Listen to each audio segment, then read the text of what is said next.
Salut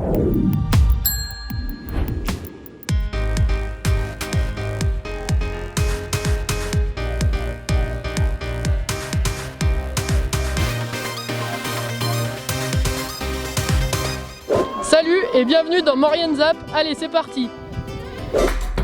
Bonjour à tous, ravi de vous retrouver dans votre nouveau Maurienne Zap. Allez, sans plus attendre, le sommaire de votre nouvelle émission. Invité de la semaine avec Mathieu Avanzi, qui est venu dans les studios de Maurienne TV présenter son ouvrage « Comme on dit chez nous ». Remise des insignes de chevalier de la Légion d'honneur à Monsieur Brun à Saint-Jean-de-Maurienne. Mathieu Avanzi est venu dans les studios de Maurienne TV afin de nous présenter son dernier ouvrage, Comme on dit chez nous, un livre qui retrace les particularités linguistiques françaises. Bonjour et bienvenue dans la rubrique L'invité de la semaine. Aujourd'hui, nous recevons Mathieu Avanzi, linguiste et maître de conférence à l'Université de la Sorbonne à Paris, qui vient nous parler de son nouveau livre, Comme on dit chez nous. Mathieu Avanzi, bonjour. Bonjour Cédric. Alors vous êtes venu nous voir en Maurienne avec votre dernière pépite, ce livre qui parle des particularismes un peu de la langue régionale, on peut dire, je crois. C'est ça, donc c'est un bouquin qui embrasse les particularités locales que le français va recevoir. Donc vous savez qu'on parle pas de la même façon à Saint-Jean-de-Maurienne qu'à Annecy et un peu plus loin, si on va à Marseille, si on va à Toulouse ou si on va à Lille. Et donc on essaie de capter et de décrire l'ensemble de ces particularités, c'est-à-dire de ces mots qui changent de forme et qui changent de sens aussi d'un bout à l'autre de la France. Alors avant de se lancer dans une aventure comme ça, on va rappeler qui vous êtes. Vous êtes donc linguiste, ça veut dire que vous travaillez sur la langue française et au-delà. C'est ça, donc la linguistique, elle s'intéresse à la langue en général, et effectivement ma spécialité c'est la langue française et ses liens qu'elle entretient avec ce qu'on appelle la dialectologie, et donc l'étude des parlers qu'on appelle un peu plus familièrement des dialectes, voire des patois. Alors vous avez fait des études avant d'en arriver là, vous êtes docteur, je crois, docteur en langue Alors je suis docteur en sciences du langage et en lettres, et je suis aujourd'hui maître de conférence à la Sorbonne, comme vous l'avez rappelé tout à l'heure. Donc ça veut dire que vous enseignez à des universitaires, vous leur apprenez quoi alors ? C'est ça, donc de la première année jusqu'au master, on a des cours de sociolinguistique, c'est-à-dire comment la langue varie dans la société, des cours de psycholinguistique, quels sont les mécanismes psychologiques qui permettent de comprendre pourquoi un enfant de 4 ans parle pas comme un enfant de 6 ans, et pourquoi quelqu'un qui a eu un coup dans la tête par exemple peut avoir ce qu'on appelle des aphasies, des choses comme ça. Puis on enseigne également la francophonie et la variété du français avec tout ce qui touche notamment à la grammaire. Alors pour pouvoir enseigner tout ça, j'imagine qu'il y a des méthodes pour trouver comment... Parce qu'il faut chercher, j'imagine, mais ça se fait pas comme ça. C'est ça, donc aujourd'hui on a beaucoup de méthodes, notamment via l'internet, qui nous permettent de questionner et d'enquêter de quelle façon parlent les gens. Donc on va poser des questions, on va vous faire entendre des sons, on va vous demander comment vous prononcez tel ou tel mot, et grâce aux réseaux sociaux, grâce à l'internet, grâce aux médias comme aujourd'hui, on peut toucher une population très très large. Donc on n'est plus seulement en train de travailler avec des universitaires, entre universitaires, mais on fait appel à la foule, on fait appel au public pour contribuer à la recherche sur la langue française. Donc il y a un réel engouement actuellement là-dessus, j'imagine, avec l'aide des réseaux sociaux, des médias. C'est ça, et de plus en plus on le voit que les linguistes sont invoqués et puis convoqués pour faire des analyses, que ce soit des analyses qui soient politiques ou des analyses qui touchent à la société, notamment la variation dans la langue. Alors pour monter un bouquin comme ça, comment vous y êtes pris? Parce que... on a travaillé plusieurs années, donc il y a plusieurs années d'enquête en dessous, de sondage sur internet, et puis il y a eu toute une réflexion avec l'équipe du Robert où on a un peu discuté du concept et puis de qu'est-ce qu'on mettait dedans, notamment avec Alain Rey qui est l'auteur de la préface, et puis de voir un peu comment est-ce qu'on peut organiser ce voyage à travers les régions de France, et avec quelques clins d'œil notamment à la Suisse romande et à la Belgique francophone. Alors c'est un livre qui invite à voyager. Alors là je vois par exemple on est sur une page où on parle de la bune lyonnaise. Alors apparemment c'est par exemple un mot qui s'utilise pas partout dans le pays. C'est ça, donc la bune qui désigne ce beignet frit, ou alors qui désigne aussi le coup qu'on peut faire à une voiture, une bugne ou une beune, ou se prendre une bugne ou embugner. C'est des mots qui sont spécifiques à la région de Lyon. Dans d'autres régions, ils vont prendre d'autres noms, des merveilles ou des beignets de carnaval, mais c'est vraiment un mot spécifique à la région de Lyon. Quelque chose de bien atypique, je crois, d'ici, c'est le « i » qu'on place dans toutes les phrases. C'est ça, donc c'est particulier à où? Alors ça, c'est particulier de nouveau à la grande région de Lyon, ça va jusqu'aux Genevois, ça remonte peut-être jusqu'au sud de la Bourgogne. Et puis c'est une particularité qui nous vient des patois, donc le i qu'on appelle savoyard ou lyonnais ou rhône-alpin. Donc je vais y manger. Dès que je reviens en Savoie, je l'entends, mais à chaque phrase, quoi. Et une particularité savoyarde là qui vous marque comme ça?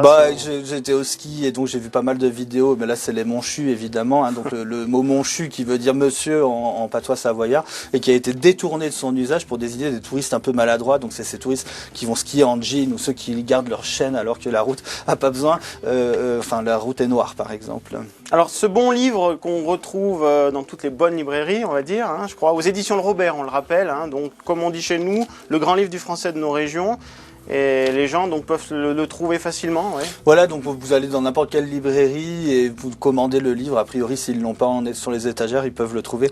Ils le commandent assez rapidement. Il était en rupture de stock juste avant Noël, mais là, les stocks sont revenus. Les gens lisent en ce moment, c'est ça avec Il y a eu pas mal de lectures, puis je crois qu'ils avaient aussi envie de voyager un peu, sachant qu'on était tous confinés pendant quelques mois, et ça faisait du bien un peu de voir qu'est-ce qui se passe dans d'autres régions, quoi. Alors c'est votre 3e ouvrage, mais est-ce qu'il y a des prévisions justement pour en faire d'autres? Voilà, donc au mois d'octobre, il y a la suite. Hein, je peux pas encore vous dire le titre parce qu'on n'est pas arrêté, mais on va parler ça va toujours parler de régionalisme, de spécificité régionale, de mots régionaux, et ça va s'intéresser à toute la gastronomie. Donc si on va parler non pas de polenta, mais de polinte, puisqu'on est ici, puis de caillon ou de pâté croûte et pas de pâté en croûte, donc vraiment des spécificités régionales culinaires des régions. Écoutez, Mathieu Avanzi, on vous souhaite une bonne continuation dans vos études et vos recherches, et puis on vous souhaite beaucoup de plaisir à la rédaction de ce futur livre, et puis nous on va profiter de ce bel ouvrage. Quant à nous, nous nous retrouverons dans une prochaine émission. Merci de votre fidélité, et à bientôt, Arvipa. Cérémonie de remise des insignes du Chevalier de la Légion d'honneur à Monsieur André Brun à Saint-Jean-de-Maurienne.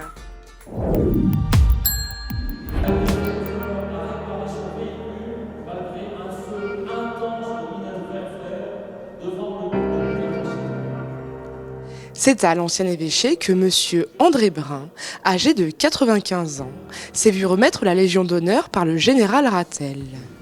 Un moment émouvant. Ah ben écoutez, je suis fier, honoré et heureux de le faire parce que comme je l'ai dit, c'est un ancien combattant de la Deuxième Guerre mondiale qui a accompli un parcours que peu d'hommes ont fait et dans des conditions extrêmement difficiles. Et c'est normal que la nation reconnaisse les mérites de M. Brun aujourd'hui. Nous faisons chevalier de la Légion d'honneur. C'est-à-dire que M. Brun, par son action, a contribué à retrouver l'honneur de notre pays, qu'il avait perdu en 1940. Bon. Et puis, à libérer le territoire national qui était envahi. L'Alsace-Lorraine faisait partie de l'Allemagne.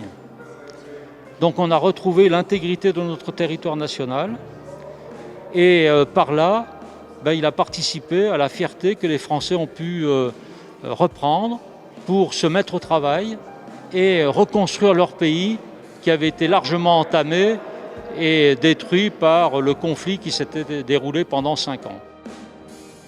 Âgé à peine de 17 ans, M. Brun a défendu son pays et s'engage dans la résistance avec son frère. Une période difficile qu'il a encore aujourd'hui du mal à raconter. Ah oui, ça pour le pays, oui. Mais avec mon frère, il n'était pas bon à mettre une cartouche dans le fusil. Il avait 15 ans. On était obligés parce que les parents, ils étaient mêlés à ça aussi. Mon père, il était mêlé à ça, alors on a été obligé de prendre la fuite, hein, puis vite fait encore, parce que attention, ça rigolait pas. Hein. La Légion d'honneur, une décoration importante.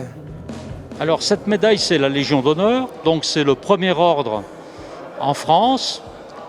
Et cette médaille, cet ordre national, a été voulu par Bonaparte, alors premier consul, pour récompenser, manifester la reconnaissance de la nation pour des gens qui ont accompli des actions méritantes au profit du pays, ce qui est le cas de M. Brun.